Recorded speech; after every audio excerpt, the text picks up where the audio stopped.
ठाणे कळवा सर्कल येथील शिवाजी महाराज पुतळ्याच्या बाजूला असलेल्या संगीत उद्यानाचा लोकार्पण सोहळा उपमुख्यमंत्री एकनाथ शिंदे, खासदार श्रीकांत शिंदे यांच्या मार्गदर्शनाखाली व प्रमिलाताई केणी आणि मंदार केणी यांच्या संकल्पनेतून महानगरपालिकेच्या माध्यमातून कळवा सर्कल येथे पडीक जागेत सुंदर असे संगीत उद्यान उभारण्यात आले आहे। त्या संगीत उद्यानाचा लोकार्पण सोहळा रविवारी 14 तारखेला माजी नगरसेविका प्रमिलाताई केणी यांच्या हस्ते करण्यात आला। या संगीत उद्यानामुळे ठाणे कळवा येथील संगीतप्रेमींना एक व्यासपीठच उपलब्ध झाले आहे। यामध्ये संगीतप्रेमींसाठी कराओके हा संगीत प्रकार इथे सुरू करण्यात आला आहे।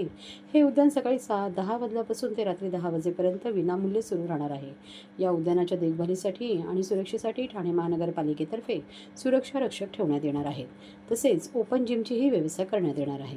या संगीत उद्यानाचा लाभ सर्व ठाणे कळव्याच्या नागरिकांनी घ्यावा असे आवाहन मंदार केणी यांनी केले आहे। खास कळवेकरांसाठी या ठिकाणी संगीत उद्यान निर्माण करण्यात आलेलं आहे। हे मला वाटतं ठाण्यातील पहिलं संगीत उद्यान असेल ज्या ठिकाणी खास जे संगीतप्रेमी आहेत किंवा आर्टिस्ट असेल त्या कलाकारांसाठी एक हक्काची जागा या ठिकाणी उपलब्ध करून देण्यात आलेली आहे। हे फक्त उद्यान नसून त्या ठिकाणी प्रत्येकजण किंवा घरी ज्याला कोणाला गायक आहे किंवा कोण तबला वाजवत आहे, कोण हार्मोनी शिकत आहे किंवा कोण गिटारिस्ट आहे, त्या सगळ्यांना प्रॅक्टिस करण्यासाठी एक हक्काचं स्थान या ठिकाणी निर्माण करून दिलं आहे।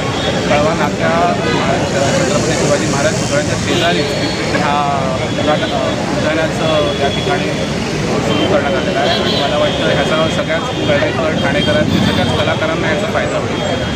या ठिकाणी सगळेच कलाकार येऊ शकतात आणि नवीन एक धून बनू शकते, एक गाणं बनू शकतं मला वाटतं आणि त्यासाठी ही एक नवीन संकल्पना होती। आणि बरेच कलाकारांच्या आता करोकेचा सध्या आपण पाहू शकतो तर खूप क्रेज आहे।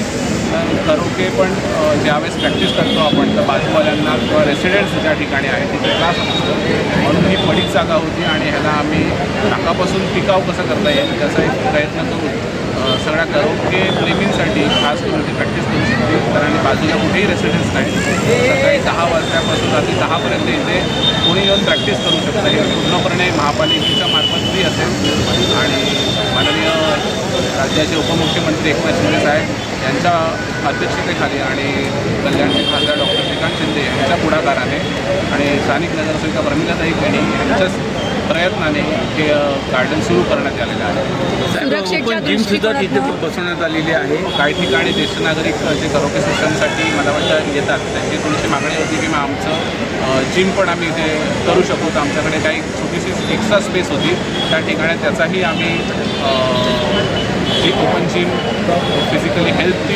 हवं लोकांना ह्याचा एक संकल्पना ते पण आपण इक्विपमेंटसाठी काय टाकले। योगासाठी कुठे नियोजन असणार आहे? या ठिकाणी मला वाटतं 2 प्लॅटफॉर्म्स बनवले छानसे आणि मॅट टाकले तर या ठिकाणी बरीच जागा आहे।